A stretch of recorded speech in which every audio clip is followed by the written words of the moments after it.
Hello student, today we will start balance chemical equation। हमने पहले पढ़ा था कि कैसे केमिकल इक्वेशंस हम राइट करते हैं एंड अब हम स्टार्ट करेंगे बैलेंस केमिकल इक्वेशंस, यानी किसी भी केमिकल इक्वेशंस को बैलेंस कैसे करेंगे। बैलेंस मीन क्या होता है? संतुलन। ठीक, अब देखते हैं क्या दिया हुआ है। Recall the law of conservation of mass that you studies in class 9th। Mass can neither be created nor destroyed in a chemical reactions. That is, the total mass of the elements present in the product of a chemical reaction has to be equal to the total mass of elements present in the reactant. तो देखिए balance chemical equations में हमें पहले क्या देखना पड़ेगा कि conservations of law. सो हमने क्लास 9th में पढ़ चुका है कि लॉ ऑफ कंजर्वेशंस क्या होता है। तो क्या होता है देखिए कि मास can nether be created not destroyed, यानी मास को किसी भी केमिकल रिएक्शंस में उसके मास को ना ही हम डिस्ट्रॉय कर सकते हैं, ना ही प्रोड्यूस कर सकते हैं, ना ही क्रिएट कर सकते हैं। That is the total mass of the elements present in the products of a chemical reactions has to be equal to the total mass of elements present in the reactions. तो law of conservation क्या कहता है? That is the total mass of elements present in the product of a chemical reaction has to be equal to the total mass of elements present in the reactant।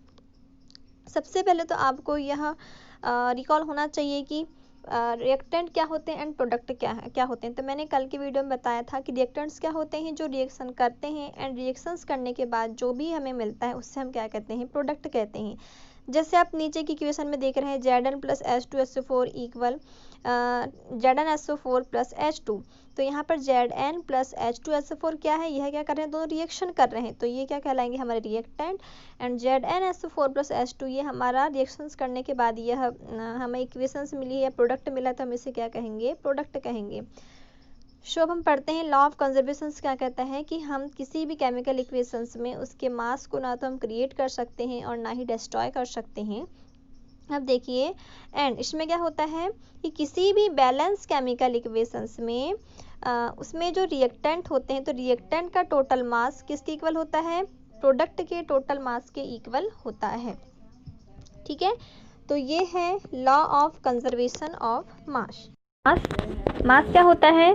किसी भी मास क्या होता है? मास mean होता है द्रव्यमान। ठीक है, अब देखो in other words the number of atoms of each elements remain the same before and after a chemical reactions, hence we need to be balance a skeletal chemical equations.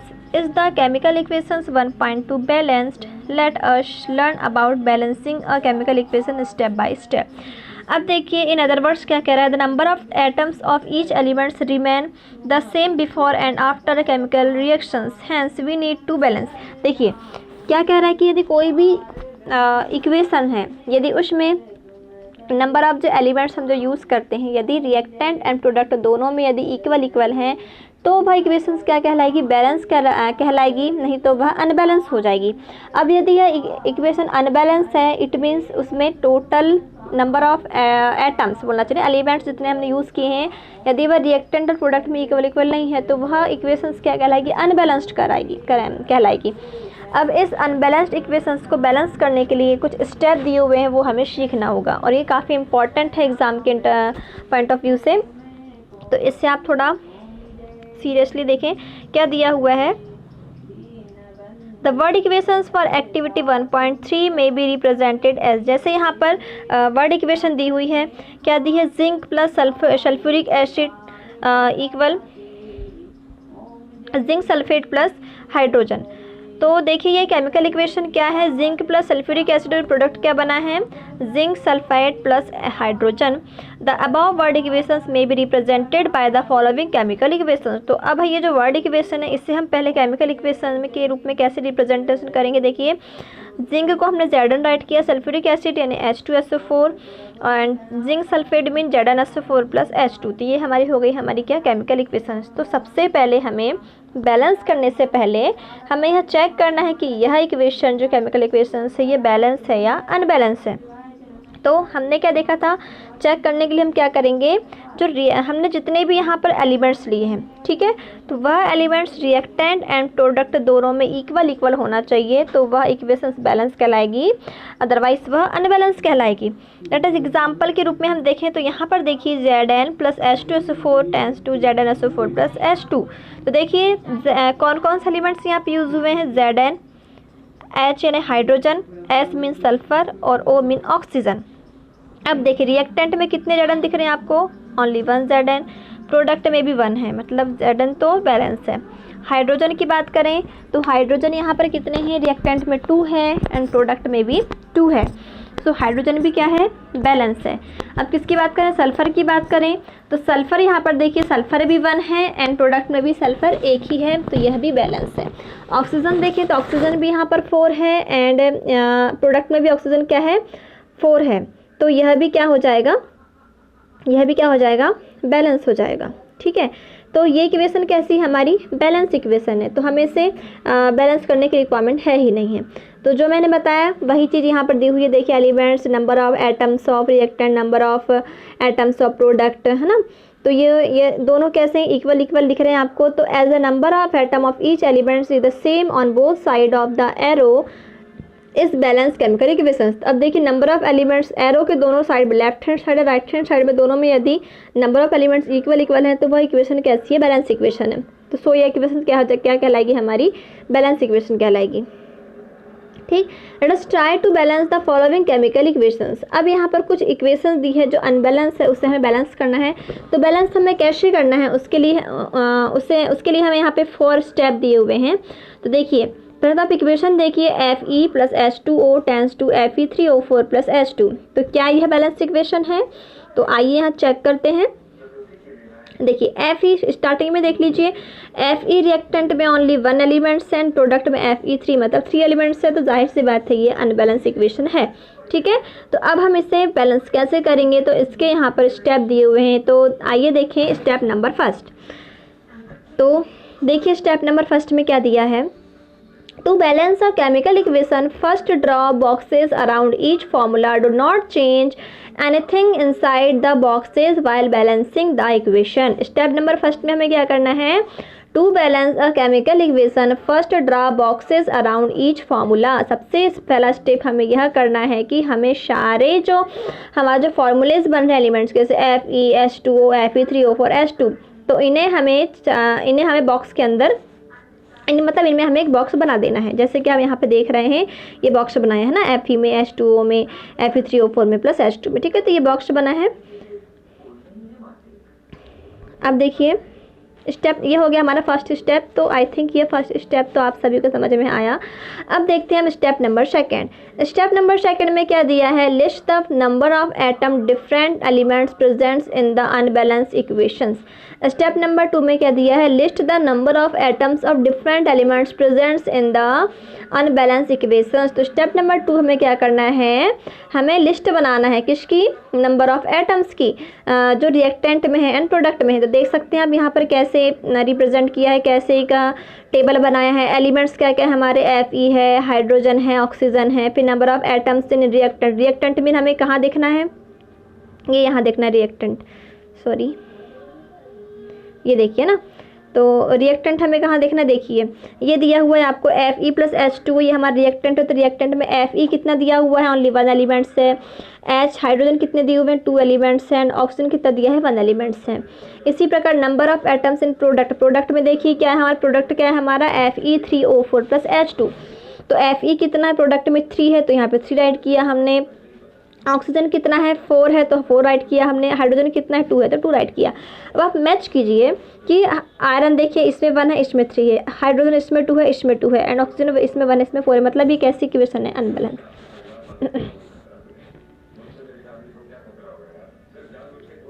तो ये हो गया हमारा सेकंड स्टेप। अब हम आते हैं third step की ओर। तो थर्ड स्टेप में क्या करना है, it is often convenient to start balancing with the compound that contain the maximum number of atom. It may be reactant or a product in the compound. Select the elements which has the maximum number of atom. Step number 3 में हमें क्या करना है, it is often convenient to start balancing with the compound that contain the maximum number of atoms, it may be reactant और a product. तो हमें balance किसी भी इक्वेशंस को बैलेंस करने से पहले हमने फर्स्ट सेकंड स्टेप तो समझ लिया है। अब थर्ड स्टेप में हमें क्या करना है, एक ऐसा कंपाउंड, पूरी इक्वेशंस में हमें एक ऐसा एलिमेंट्स देखना है जो सबसे ज़्यादा क्वांटिटी में दिया हुआ है ना। यहाँ दिया हुआ है कि मैक्सिमम नंबर ऑफ एटम्स, यानी ऐसा एलिमेंट्स को पिक करना है जिसमें उसके ज़्यादा एटम्स हो, है ना। तो जैसे आप देख सकते हैं एग्जाम्पल के थ्रू देखिए Fe3O4, आप यहाँ पे देख लीजिए एक में 2 दिया है, एक में 3 दिया है, एक में 4 दिया है। तो देखिए 4 सबसे ज़्यादा ऑक्सीजन, मतलब किसके एटम ज़्यादा हैं, ऑक्सीजन के। तो हमें ऑक्सीजन आप किसी भी प्रोडक्ट में आए, प्रोडक्ट या बोलना चाहिए कंपाउंड में आए, ऑक्सीजन हमारे H2O में भी है और Fe3O4 में भी है, तो हमें ऐसा कंपाउंड उठाना है जिसमें ऑक्सीजन ज़्यादा कंटेंट हो। तो यहाँ पर Fe3O4 में O4 सबसे ज़्यादा है, तो हमने पूरा का पूरा क्या कंपाउंड उठा लिया, Fe3O4। यहाँ नहीं देखना है कि ये रिएक्टेंट उठाना है, प्रोडक्ट उठाना है, जो भी मिल जाए। यदि रिएक्टेंट में दी ज़्यादा क्वांटिटी दी है एटम्स तो हमें रिएक्टेंट उठा लेना है, यदि प्रोडक्ट में दिया हो ज़्यादा क्वांटिटी तो हमें प्रोडक्ट उठा लेना है। तो यहाँ पर हमें क्या दिया है, Fe3O4 में ऑक्सीजन ज़्यादा दिख रहा है, तो हमने सबसे पहले किसको लिया, Fe3O4 को। अब देखिए using this criteria we select Fe3O4, तो हमने इस क्राइटेरिया को यूज़ करते हुए हमने क्या सिलेक्ट किया, Fe3O4 and the elements oxygen in it. और इसमें हमने कौन सा एलिमेंट पिक किया, oxygen. There are 4 oxygen atom on the right hand side and only 1 on the left hand side. अब देखिए राइट हैंड साइड में ऑक्सीजन के 4 एटम्स हैं एंड लेफ्ट हैंड साइड में ऑक्सीजन के ओनली 1 एटम्स है। तो अब देखिए हम एक टेबल बना लिया हमने यहाँ पर, to balance the oxygen atoms और atom of oxygen initial and to balance. Initial मतलब कि जो दिया हुआ है, प्रारंभ में हमें दिया हुआ है, वो तो क्या दिया हुआ है, ऑक्सीजन एटम के साथ हमें एक रिएक्टेंट क्या दिया हुआ है, H2O दिया हुआ है, और प्रोडक्ट क्या दिया हुआ है, Fe3O4 दिया हुआ है। ठीक है, अब बैलेंस कैसे करेंगे हम क्या करेंगे, देखिए हमको बस अभी क्या करना है, ऑक्सीजन को इक्वल करना है। हमें बस क्या देखना है, किस में फोकस करना है, ओनली ऑक्सीजन पे। पूरे कंपाउंड में हमें फोकस नहीं करना है, हमें ओनली ऑक्सीजन पे फोकस करना है। तो आप देख सकते हैं कि H2O में ओनली कितने ऑक्सीजन है, ओनली 1 ऑक्सीजन है, एंड Fe3O4 में हमें कितने ऑक्सीजन दिए हुए हैं, 4 ऑक्सीजन दिए हुए हैं। ठीक, तो देखिए 4 ऑक्सीजन दिया हुआ है, तो हमें अब दोनों और इक्वल ऑक्सीजन करना है। तो हम क्या करेंगे, प्रोडक्ट का ऑक्सीजन तो जैसे का वैसा रखेंगे, लेकिन हम क्या कर सकते हैं, यदि हम रिएक्टेंट में 4 का मल्टीप्लाई कर दें तो यहाँ पर 4 ऑक्सीजन हो सकता है। तो वही किया हमने, देखिए 2 बैलेंस दिया हुआ है आपको, ये देखिए 2 बैलेंस दिया हुआ है, तो इसमें कर दिया 1 × 4। तो 4 कहाँ से समझ में आया, 4 क्यों गया, क्योंकि इधर 4 ऑक्सीजन थे, इसलिए इसने इधर ऑक्सीजन को 4 करने के लिए इसने क्या किया, यहाँ पे 4 का मल्टीप्लाई कर दिया पूरे के पूरे कंपाउंड में। अब देखिए to equalise the number of atom it must be remembered that we can not alter the formula of the compound और elements involve in the reactions, है ना। अब क्या कर रहा है, the equalise the number of atoms, तो हमें क्या करना है, ओनली नंबर को इक्वलाइज करना है। इट मस्ट बी रिमेंबर, तो हमें यह याद रहे कि that we can not alter the formula of compound और elements involve in the reactions. For example, मतलब हमें उसके फार्मूले में चेंजेस नहीं करना है, ओनली उसके सामने जो जितनी क्वान्टिटी हमें करना है उसमें मल्टीप्लाई कर देंगे 4 का, बस हमें इतना करना था। आप एग्जाम्पल के थ्रू इससे और अच्छे से समझेंगे। जैसे फॉर एग्जाम्पल दिया है, to balance oxygen atom we can put coefficients 4 and 4 H2O and not H2O4, है ना। तो देखिए क्या कह रहे हैं यहाँ पर, हमें H2O4 नहीं करना है, क्या करना है, H2O को ब्रैकेट में लेके मल्टीप्लाई 4 करना है। ठीक है, क्योंकि हमें अकेले ऑक्सीजन के मल्टीप्लाई नहीं कर सकते हैं, ऑक्सीजन में अकेले मल्टीप्लाई नहीं कर सकते हैं, हमें क्या करना का पड़ेगा, पूरा के पूरे कंपाउंड में 4 का मल्टीप्लाई करना पड़ेगा। तो हम उसे इस टाइप से राइट कर सकते हैं, H2O ब्रैकेट के बाहर फिर 4। ठीक है, तो मतलब इसका कहना ये है कि हम इनडायरेक्टली हम इसे H2O4 ना राइट करके हमें क्या राइट करना पड़ेगा, H2O पूरे में मल्टीप्लाई किसका होगा, 4 का। अब देखिए now the partly balance equation becomes, तो अब हमने 4 का मल्टीप्लाई किया तो हमारी इक्वेशन कैसी हो जाएगी, देखिए Fe plus 4H2O plus Fe plus 4H2O tends to Fe3O4 plus H2। ठीक है, मतलब हमने देखिए क्या किया, बस थर्ड स्टेप में 4 का मल्टीप्लाई कर दिया तो हमारी इक्वेशन इस रूप की हो गई। अब स्टेप नंबर 4 देखते हैं। स्टेप नंबर 4 में क्या है, Fe and H atoms are still not balanced. Pick any of these elements to proceed further. Let us balance hydrogen atoms in the partially balanced equations. अब देखिए ऑक्सीजन तो balance हो गया, अब हमें और अदर एलिमेंट्स को भी बैलेंस करना है। तो अब हमने किसे पिक किया, हाइड्रोजन को, है ना। हमने किसे पिक किया, हाइड्रोजन को। तो to equalise the number of hydrogen atoms make the number of molecules of hydrogen S4 on the right hand side. देखिए हाइड्रोजन, देखिए लेफ्ट हैंड साइड में कितना है, 4 है, एंड राइट हैंड साइड में 2 है। तो हमें इसे 4 करने के लिए, या 4 तो नहीं होगा, सॉरी 4 नहीं है, कितना है 4 और H2 है, तो कितने हाइड्रोजन है यहाँ पर, 8 हाइड्रोजन है। तो लेफ्ट हैंड साइड में तो 8 हाइड्रोजन है और राइट हैंड साइड में ओनली 2 हाइड्रोजन है। तो हमें राइट हैंड साइड में हाइड्रोजन को 8 करने के लिए क्या करना पड़ेगा, 4 का मल्टीप्लाई कर देंगे हाइड्रोजन में, तो कितना हो जाएगा 4 2 ज़ा 8। ये किया, देखिए आपके 2H2 ना, तो 2 × 4 कर दिया तो कितना हो जाएगा, ये 8 हो जाएगा। इस प्रकार से ये भी हो गया। अब स्टेप नंबर 5 में अब क्या बचा हमारा, देखिए हमने ऑक्सीजन को भी कर लिया, हाइड्रोजन को भी कर लिया, अब बचा हमारा Fe मतलब आयरन बचा है। तो step number 5, examine the above equation and pick up the third elements which is not balance. तो अब देखिए थर्ड एलिमेंट्स हमने देखा कि बैलेंस नहीं है आयरन, तो you find that only 1 elements is left to be balance, that in iron. तो अब हमें बस आयरन को क्या करना है, बैलेंस करना है। तो हम देखिए आयरन यहाँ पर कितना है हमारे पास, इक्वेशन देखिए आयरन कितना दिख रहा है आपको यहाँ पर, ये 3 आयरन ना, Fe3 दिख रहा है, और इधर कितना है आयरन, ओनली 1 है। तो अब क्या करेंगे, हमें आयरन को 3 करना है। तो अब हम क्या करेंगे, इधर वाले जो लेफ्ट हैंड साइड में जो रिएक्टेंट में जो आयरन दिया है Fe, उसमें हम 3 का मल्टीप्लाई कर देंगे, तो इधर भी क्या हो जाएगा, दोनों साइड इक्वल हो जाएगा। तो इसने वही किया है, देखिए इनिशियल लिया आयरन कितना दिया है, 1 एटम दिया है, एंड प्रोडक्ट में देखिए Fe थे तो कितने आयरन है, यहाँ पे 3 आयरन है। तो हमने क्या किया, ओनली 1 × 3 कर दिया यहाँ पर, मतलब पूरे आयरन में हमने 3 का मल्टीप्लाई करेंगे तो कितना हो जाएगा, 3 हो जाएगा। ठीक है,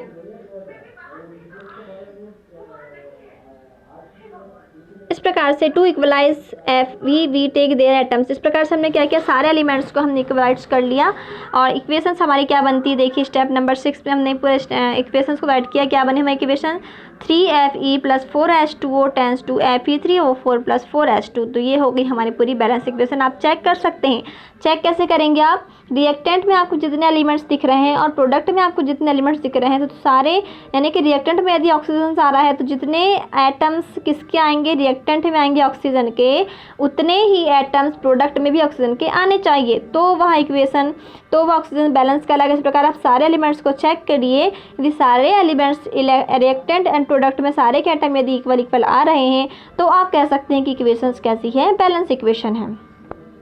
तो यह हो गया। अब देखिए स्टेप नंबर 7 में क्या दिया है, writing symbol of physical state.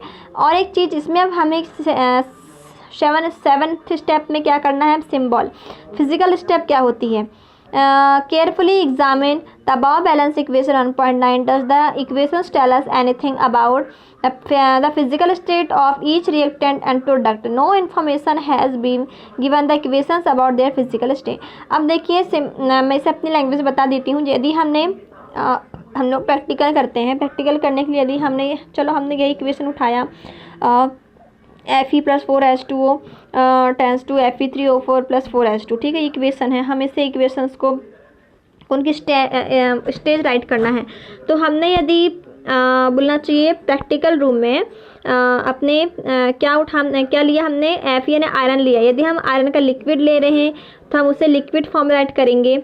यदि हम सॉलिड ले रहे हैं तो S राइट करेंगे, यदि लिक्विड ले रहे हैं तो L राइट करेंगे, यदि गैस फॉर्म ले रहे हैं तो G राइट करेंगे, और यदि पानी के साथ, वाटर के साथ सॉल्यूशन ले रहे हैं तो इसे हम क्या करेंगे, एक्वस राइट करेंगे। बस इतना सा है। यदि हम कोई भी एलिमेंट्स हो, यदि हम इन्हें लिक्विड फॉर्म में ले रहे हैं तो हम इनके साइड में L राइट करेंगे, यदि हम गैसिस फॉर्म में ले रहे हैं इनको तो हम इसमें G राइट करेंगे, यदि हम सॉलिड फॉर्म में ले रहे हैं तो हम इसे S राइट करेंगे, यदि हम इसे एक्वस फॉर्म में ले रहे हैं तो हम इसे AQ राइट करेंगे। तो बस यही था कि हमें कैसे रिप्रेजेंटेशन करना है किसी भी केमिकल इक्वेशंस का। So thank you.